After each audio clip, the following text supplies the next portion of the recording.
Professeur Tribouillois, bonjour. Nous vous recevons aujourd'hui pour vous poser quelques questions sur le problème des valvulopathies médicamenteuses que vous connaissez bien. Et d'ailleurs, pourquoi ce problème vous a tant intéressé? Ah bien, il y a 20 ans, j'étais à la Mayo Clinique pour un stage à l'étranger. Et c'est à cette époque qu'Heidi Colony a publié son fameux article dans le New England rapportant les valvulopathies aux anorexigènes. Et donc j'ai vécu cela en direct. Et depuis, ce sujet m'a toujours intéressé.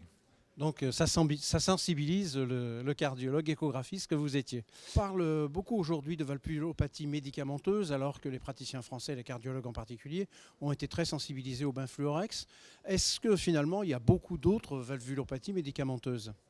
Alors c'est vrai qu'en France, on a beaucoup parlé du benfluorex, mais il y a d'autres médicaments. Alors en premier lieu, les dérivés de l'ergot de seigle, avec le métisergide et le ginergène, qui sont encore commercialisés en France et qu'il ne faut pas utiliser de manière continue. Jamais une prescription de plus de 6 mois, car au risque de valvulopathie. Ensuite, vous avez les agonistes ergotés, les antagonistes dopaminergiques ergotés, qui sont aussi source de valvulopathie, avec le pergolide, le Célance, qui a été retiré en France en 2011, qui donnait des valvulopathies, et la cabergoline. Alors la cabergoline n'est pas utilisée en France comme anti-parkinsonien, mais elle est utilisée pour l'hyperprolactinémie. Et donc on a des patients sous cabergoline, et donc il faut surveiller cela de très près. Ensuite, nous avons l'ecstasy. Alors, ce n'est pas un médicament évidemment, mais c'est un produit qui peut être consommé. Et à forte dose, nos collègues belges ont montré que cela pouvait donner des valvulopathies si la consommation est prolongée. Mais cela peut arriver, bien entendu, quoi. Un certain nombre d'années après qu'ait éclaté le scandale du benfluorex, est-ce qu'on peut faire un point d'étape, savoir maintenant avec du recul, si tous les patients ont été diagnostiqués, au moins ceux qui ont été diagnostiqués, combien, quelles complications? Alors, on n'a pas de chiffre exact puisque le médicament a été commercialisé pendant plus de 30 ans. On a des données de l'ONIAM récentes, à mi-parcours, où 4400 dossiers ont été analysés. Bon, c'est des patients qui ont soumis leur dossier à l'ONIAM, et 32% des dossiers ont été jugés imputables et ont fait l'objet d'une indemnisation. En termes d'incidence, on a des données pour le benfluorex. Il y a très peu de données dans la littérature, à part pour le benfluorex, dans une étude publiée par Geneviève Derumeau. Le benfluorex par comparaison à la pioglitazone, dans un essai randomisé, avec écho à l'inclusion avant le traitement et écho à 1 an, eh bien, il y a eu émergence de fuites, de nouvelles fuites ou majoration d'une fuite de 27% dans le groupe benfluorex versus 11% dans le groupe pioglitazone, ce qui nous fait un excès de fuite de 16% pour une durée de traitement de 1 an. Et il s'agissait de fuites le plus souvent minimes, mais sur cette durée courte de traitement. Le médicament a été retiré depuis quelque temps déjà. Est-ce qu'on peut dire qu'on est quitte, que plus de médicaments, plus de valvulopathie? Comment est-ce que cette valvulopathie évolue? Elle régresse? Elle se stabilise? Comment ça se passe? Y a-t-il encore des formes symptomatiques? Alors il faut rester vigilant, parce qu'il y a un certain nombre de patients qui ont été exposés à un médicament valvulotoxique, qui peuvent avoir des valvulopathies et qui n'ont pas eu d'échocardiographie. Donc devant toute valvulopathie inexpliquée, en particulier des valvulopathies restrictives, le cardiologue doit revenir à l'interrogatoire qui est absolument fondamental, rechercher un médicament valvulotoxique. Alors il y a des formes minimes chez des patients asymptomatiques, on les connaît. Il y a des formes sévères chez des patients symptomatiques, et on discutera la chirurgie chez certains patients. En termes d'évolution, on a très peu de données. On a quelques données sur le pondéral et l'isomérite, qui sont des données anciennes, d'études rétrospectives, qui montrent que dans un peu plus de la moitié des cas, au fil du temps, après arrêt de l'exposition, bien entendu, la valvulopathie va se stabiliser, mais on a un certain nombre de cas où elle peut s'aggraver ou diminuer. On a aussi Malgré l'arrêt. malgré l'arrêt. Il peut y avoir une aggravation malgré l'arrêt dans un pourcentage de cas qui reste à déterminer. Et on aura des informations qui seront, je pense, intéressantes avec l'étude Reflex conduite en France par l'INSERM.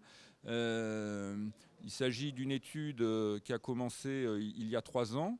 Le follow-up sera terminé en février 2016, donc bientôt. C'est des patients qui étaient porteurs d'une fuite et qui avaient été exposés au Benfluorex et qui ont eu une écho tous les ans pendant 3 ans. Donc là, on aura une information sur l'évolution de ces fuites sur une étude prospective. Et est-ce que ces patients, s'il y en a encore qui sont découverts aujourd'hui, est-ce qu'on les découvre avec un souffle fortuitement mis en évidence, ou est-ce qu'il peut y avoir des manifestations cliniques importantes?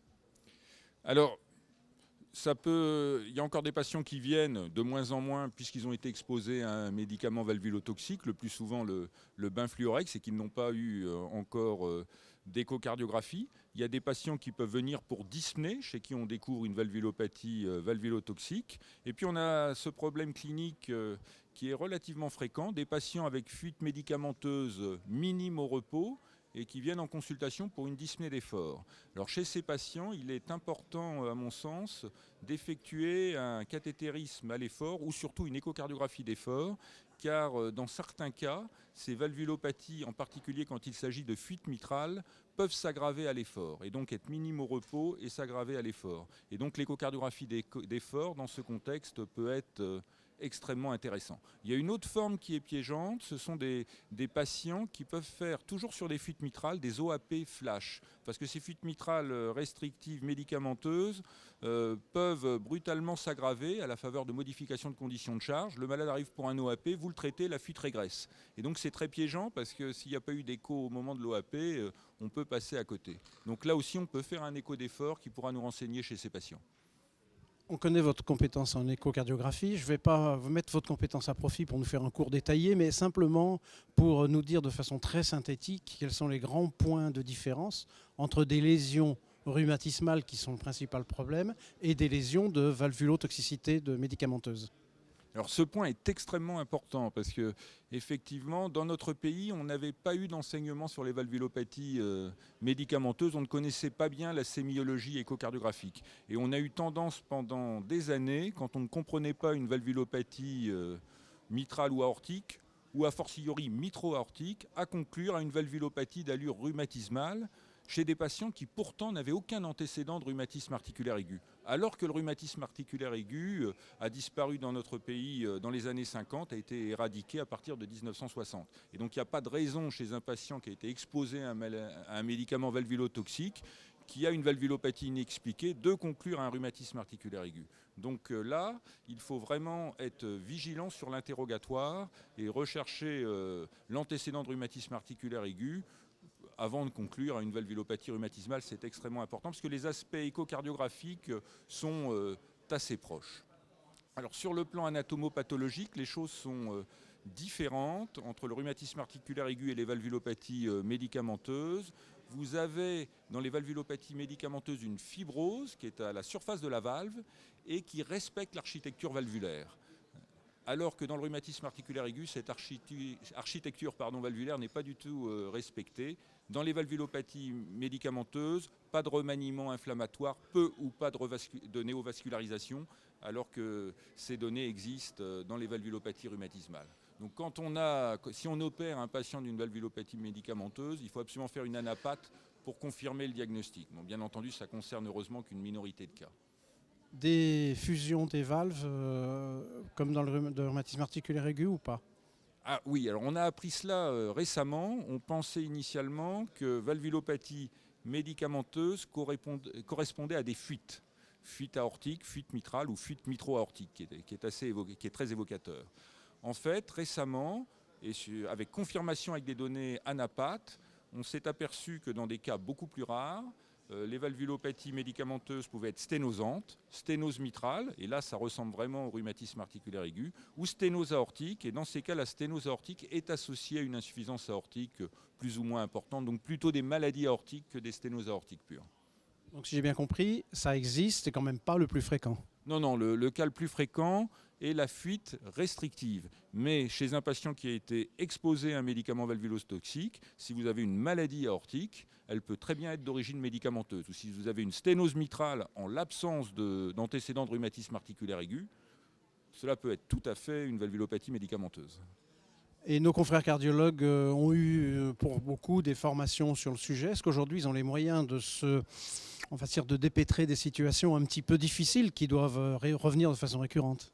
Alors c'est vrai qu'il y a eu énormément de réunions de formation, parce qu'encore une fois, on n'était pas familier avec ce diagnostic, c'est pour ça qu'on est passé à côté pendant des années.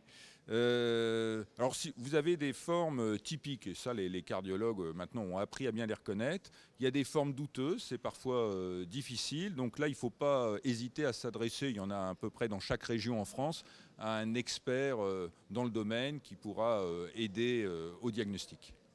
Et pour conclure, qu'est-ce qu'on attend maintenant? Est-ce qu'on a fait le tour de la question? Est-ce qu'il y a des choses qui vont venir encore? Peut-être l'étude réflexe? Oui, alors l'étude réflexe, donc sur l'évolution de ces valvulopathies, je pense nous donnera des informations très intéressantes. Je crois qu'il faut qu'on reste, en tant que cardiologue, très vigilant. Il y a encore des médicaments, on l'a dit, qui sont sur le marché, qui donnent des valvulopathies. Donc surveiller ces patients.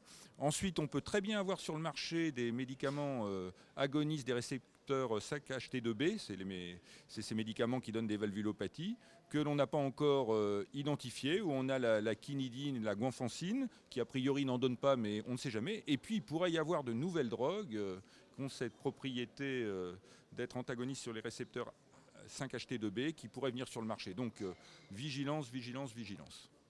C'est un bon mot de la fin pour ce sujet. Merci beaucoup. Merci à vous.